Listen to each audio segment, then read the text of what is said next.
Hello guys, Silver Butterflies here. Today I'm gonna review perfumes from Jean Patou.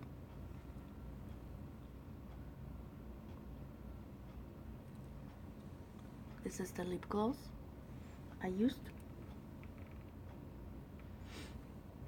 and of course I made a video in Russian, and now as a tradition I do it in English.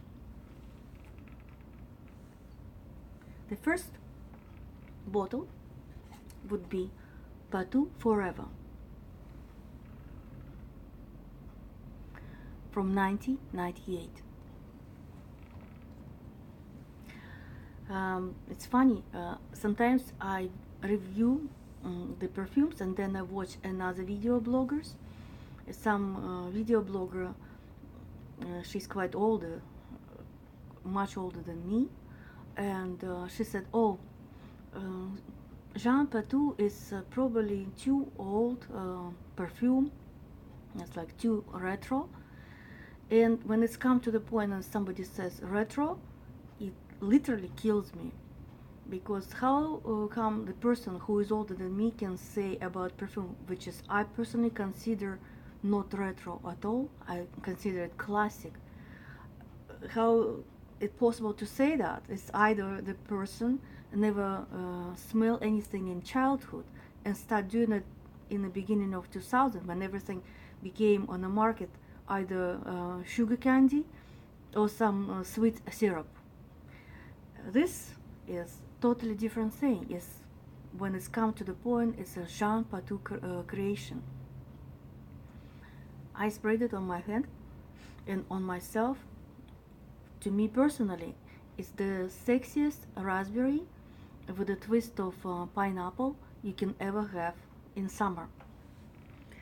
In the box there is a little stopper here. Look, it's so pleasant.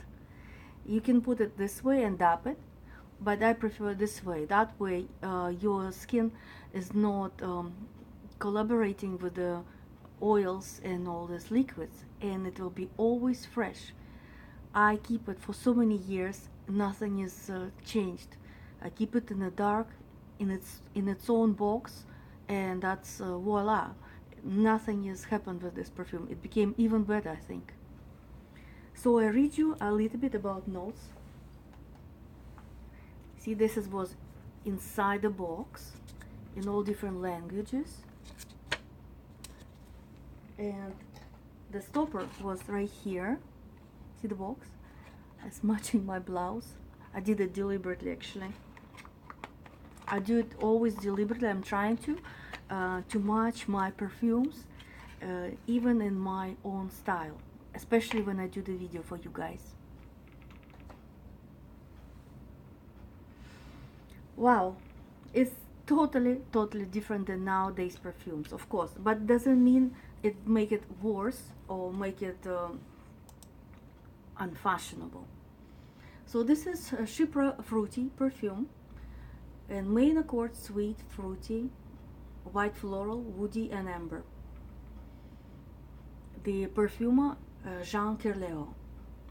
Top notes are pineapple, melon, and raspberry. Middle notes are jasmine, lily of the valley, and rose.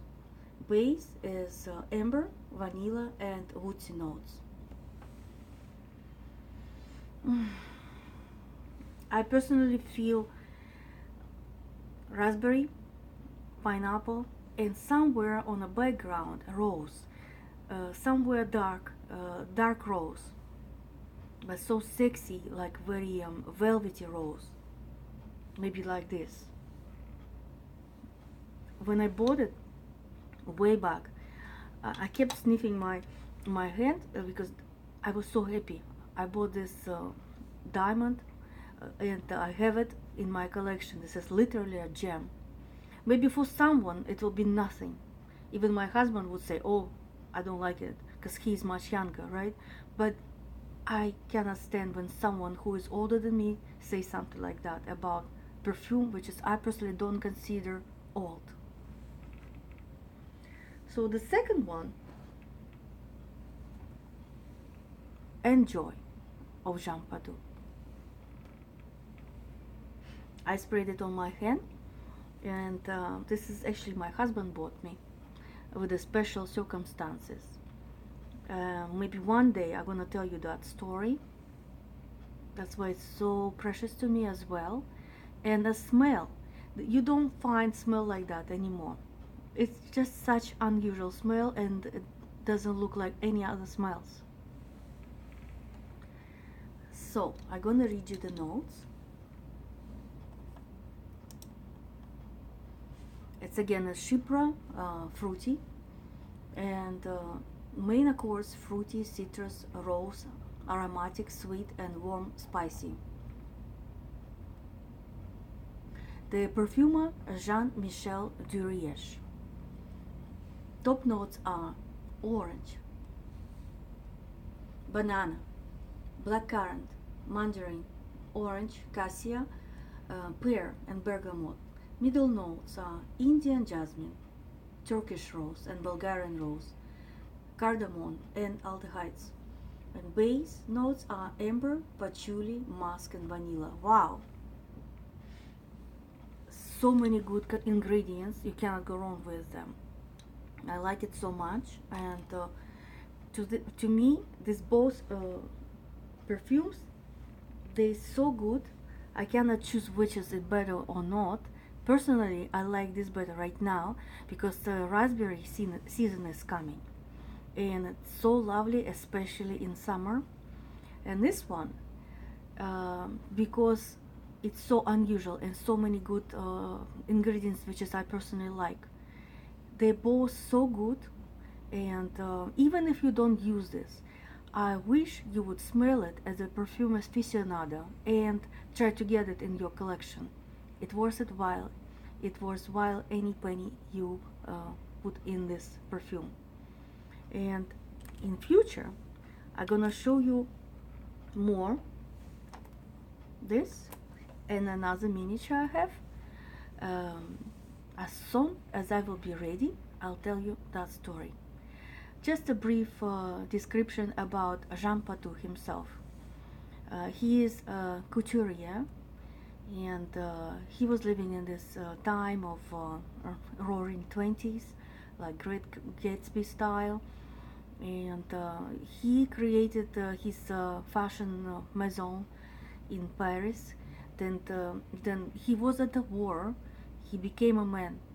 He came back. He started his business again. He went to U.S. and he considered one French designer, couturier, with the American mentality. And he is so brave.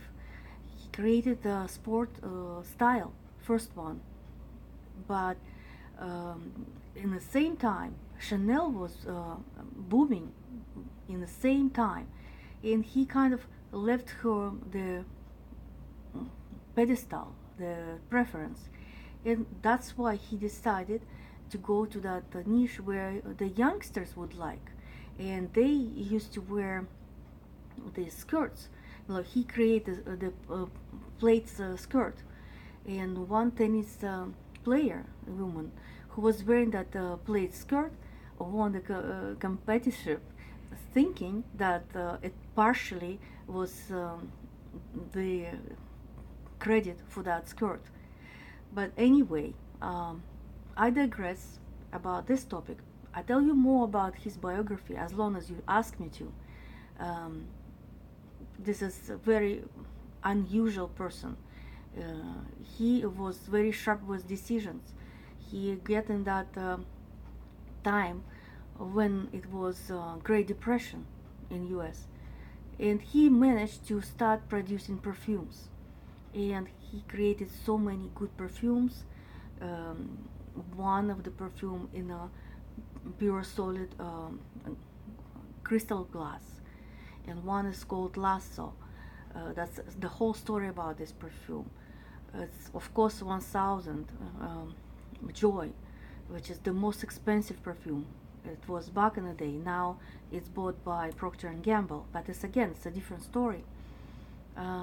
So all this I will tell you later about my Patou and Patou perfumes admiration. I leave you all for now. I'll tell you more later. All the best for you. I wish you be young and hard, have your own perfumes, don't allow them to be spoiled, and don't spoil yourself uh, morally, and be like perfume with forever quality. Don't be spoiled. Bye for now. All the best. I'm your silver butterfly.